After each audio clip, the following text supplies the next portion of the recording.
Hello, everyone. I am David Ratliff. I'm the house manager here at the Clarence Brown Theater.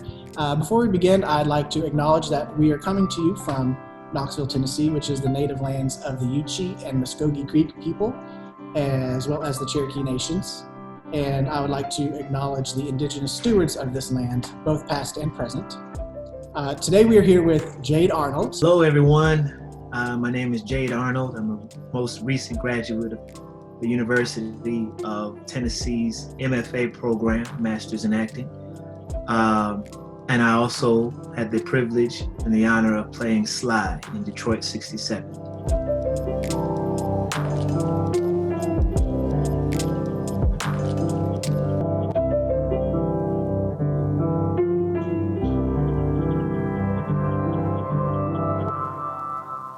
So Jade, why don't you tell me a little bit about some of the challenges that you faced playing Sly and with this role in Detroit 67? Well, it was a very trying time for me. We were in our second year of graduate school, and everybody always talks about the second year being the most grueling, and so it was very taxing time. And that's just school related. Personally, I was a brand new father. My daughter was born in December, and we began rehearsals in January. It was a whole lot of new everything, man. Beautiful, beautiful moments that I tried my best to remember and recall because I really wasn't sleeping very much. So when you're doing the show, man, you have to find a way to kind of do your best and just push that to the side. Or, depending on what's going on in the show, it could be something that you want to bring to the forefront and use it for the show. In my case, I was feeling older. I kind of used that aspect. I was so tired all the time. My facial hair was just growing out, man. My hair was growing. I didn't have time to get a haircut.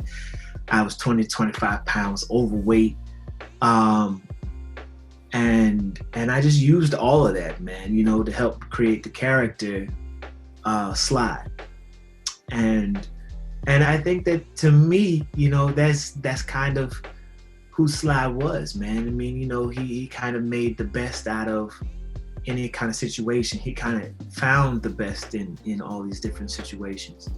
He found the truth in all these different situations. There was no hiding from that, you know what I'm saying? And so what I did was I just put all that stuff out in the forefront. I didn't try to trim my beard. I let it grow out. All I did was comb it so that you could see all the grays, you know what I'm saying, coming out in the top of my head and in the bottom of my head. I didn't complain about the costume shop giving me tight shirts. When I put on those clothes, I kind of felt like everybody's favorite uncle, you know what I'm saying? Like the cool uncle in the family.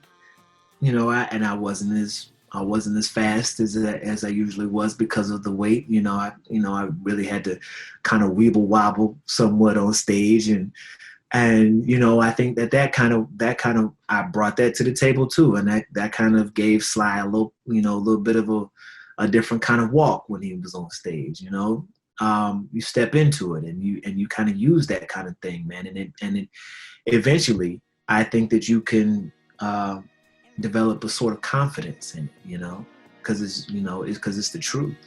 It's who you are at that moment, you know what I mean?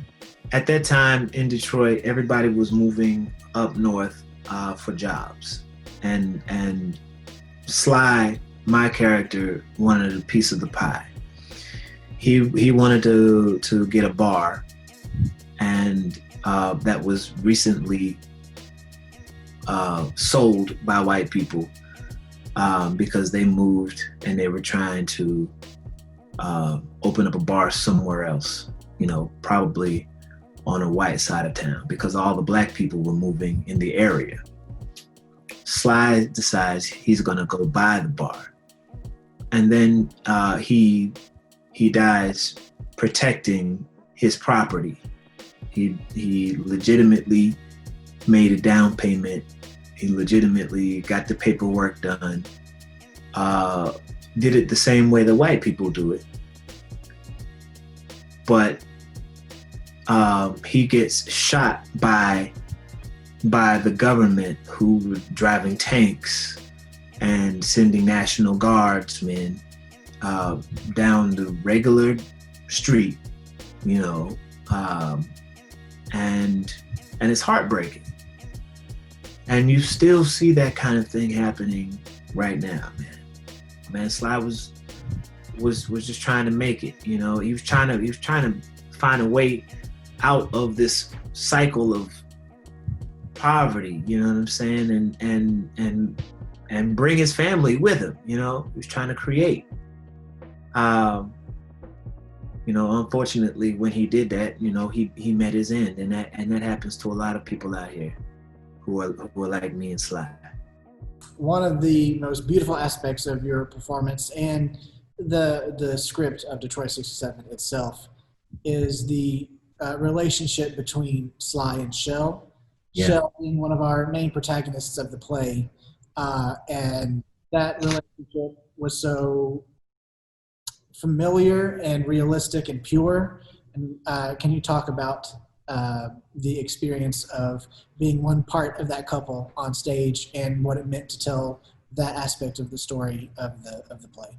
Sly, man, he was crazy about Shell, bro. You know, sweet Shell. That's what he used to say about her all the time. And he knew that she was crazy about him, but she would always try to hide it. She would always try to, you know, downplay it, which was very much a part of her character.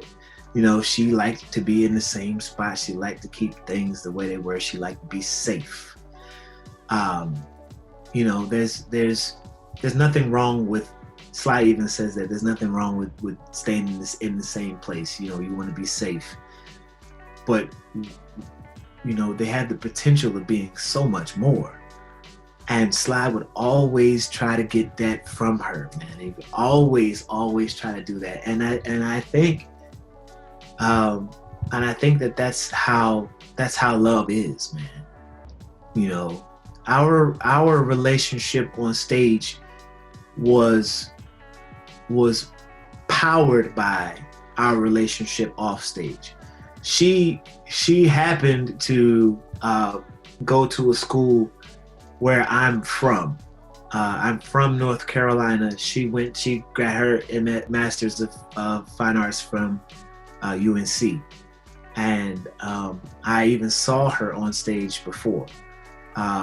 So we have some friends in common, and you know, our vernacular, you know, was a little bit familiar. She's so strong. Dee, who played Shell, was so strong and smart. You know, like I found myself just always trying to outsmart her in regular life. You know, always trying to find one up. You know, and I never could. I would never win. It was a constant game between the two of us.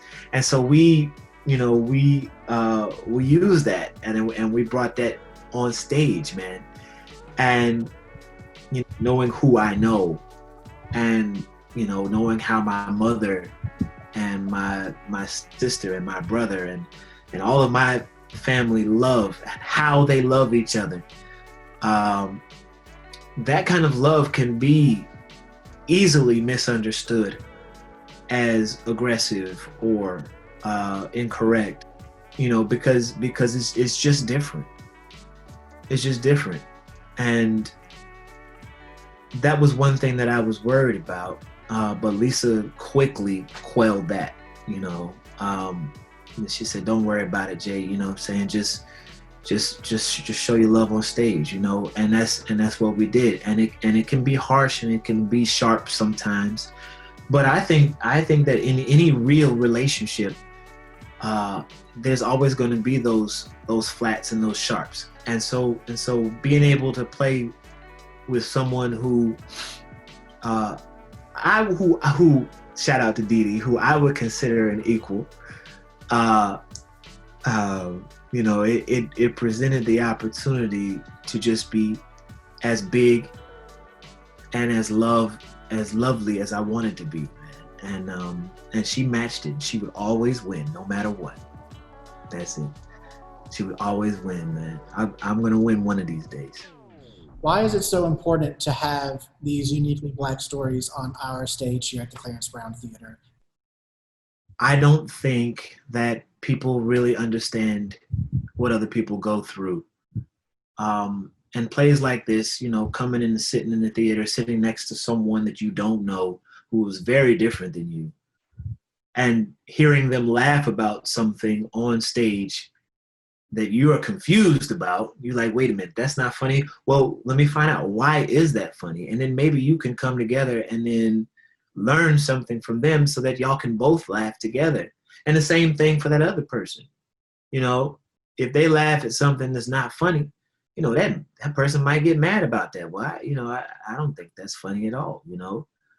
But ultimately, yeah, I think that's one of the beauties of doing live theater, man. You know, it's kind of a reflection on society.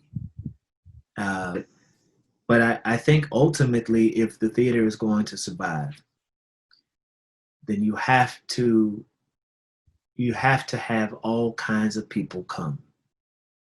And you know, watching these different kind of shows, that's how you learn about other people, man.